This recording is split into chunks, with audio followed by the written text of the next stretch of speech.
Hello friends, how are you doing?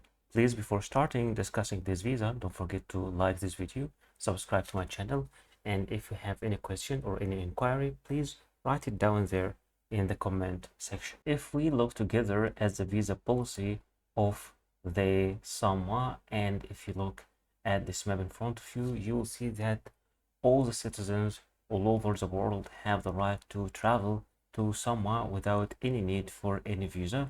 But of course, some countries, like the green area countries, the citizens of these countries can stay there for up to 90 days without any need for any visa in any 180-day period, and the rest of the world can stay for up to 60 days without any need for any visa. The first document that you will need to apply for any visa, of course, is your passport. You have to make sure that your passport is valid at least for 6 months. Some embassies require it to be only for 3 months, but most of the embassies require it to be valid for 6 months. Also, make sure that there are some empty pages in your passport, at least 2 empty pages for the stamps, and also make sure that all the details and your photo is clear inside your passport. The second document that you will need while applying for any visa is your passport photocopy, but you will need a passport photocopy only if you are applying through the embassy, and you will need at least 3 copies. Sometimes they require more copies, but in general it is 3 copies, and it's only to cover the main data pages, and sometimes they will ask you to photocopy also all the stamps in your passport and all the previous visa to check your travel history. The third document that you will need while applying for the visa is your personal picture. You will have to make sure that your picture is new, at least 6 months old picture, and it will be very good if your personal picture matches the picture in your passport. Make sure also that your picture has a white background, as most of the visa application require it, and make sure that your face details are clear. Make sure you don't cover your face and don't cover your hair unless it is for religious reasons. The fourth document that you will need for applying for the visa is your visa application form. You can apply for visas by different ways. Sometimes you can apply online, sometimes you can apply by a computer filled PDF document, and sometimes you can apply by a manual filled document, and it changes depend on your destination and also depends on your passport.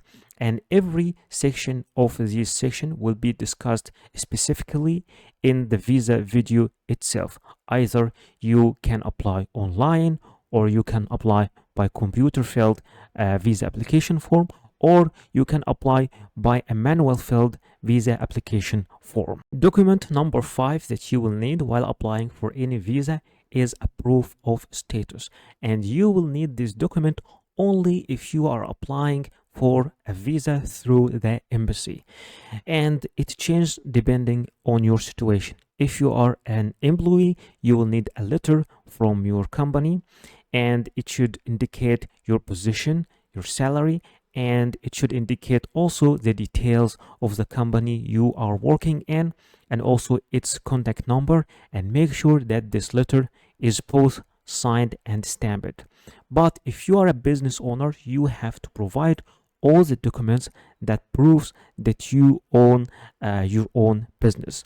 If you are a student, you will have to get an admission letter from your university, and of course it should be verified and stamped. If you are a minor, you have to get an approval from your parents, either your father or your mother, or the person who generally takes care of you, or at least one of them should accompany you while applying for the visa.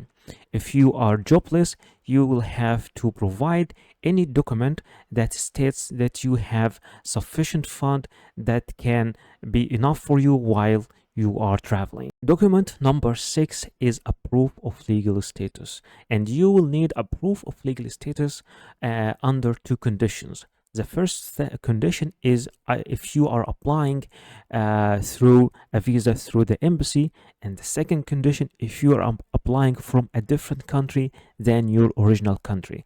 So if you're applying from a different country than your original country, you will have to prove that you are a legal resident in this country. Either you will provide a document of legal residency, or you will provide a valid visa for the country you are applying from. Document number 7 is proof of funds. You mostly will need proof of funds as a document if you are applying through a visa through an embassy. But sometimes while applying online, some websites, some countries require also that passengers, that travelers should provide a proof of funds online. The proof of funds is basically a bank statement, and this bank statement should cover the last 6 months of your bank account. It should be signed and also stamped. Document number 8 is flight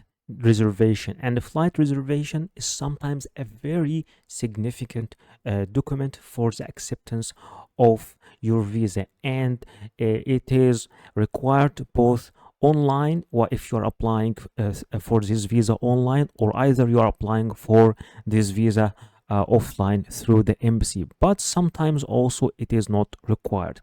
The most important thing about your flight reservation is to have a return ticket. So you either book a round trip or either book a return ticket, since you're going ticket or your going date is not always clear, but it is very good if you book a round trip ticket. This ticket could be a confirmed ticket or could be an initial booking. You can book an initial booking through many websites. There are some websites that provide you some dummy tickets, and these tickets could be valid and verified by the travel airlines websites for 1 week or 2 weeks, the period that your visa will be processed in. Document number 9 is your accommodation or your hotel booking, and it is one of the easiest documents while you are preparing your documents for your application for the visa. There are many websites that provide you this service to book either a confirmed booking or an initial booking. Sometimes some countries require it to be a confirmed hotel, and sometimes they require also a specific type of hotel, like 4-star, minimum 4-star or 5-star. But in general, just having a normal hotel booking is sufficient and more than enough for most of your travel destination. And sometimes, in some conditions, especially while you are applying for a visa through the embassy, some embassies require that your hotel booking should be covering the third of the duration of your trip. Remember that if you are going to visit a family or a friend, you can provide a letter from this family member or from this friend that you will be staying with that person, and in this case you will not need a hotel booking. But also remember that while providing this letter, all the details of that person should be mentioned, and also a copy of his or her residence or visa or passport should be attached. Document number 10 is travel insurance, and it is not required by many countries. Some countries really require it, and most of these countries are European countries or countries of the Gulf, like Saudi Arabia, like Sultanate of Oman, like Qatar. So it is not really an essential travel document. But if you are applying for a visa through the embassy, many embassies also still require this document, and you can make your travel insurance online, but make sure that you are purchasing it from a verified platform by your destination. If you're traveling to Europe, you have to make sure that this website is that travel insurance issued by this website is accepted in the Schengen area or in the European country, and make sure that this travel insurance covers the whole trip.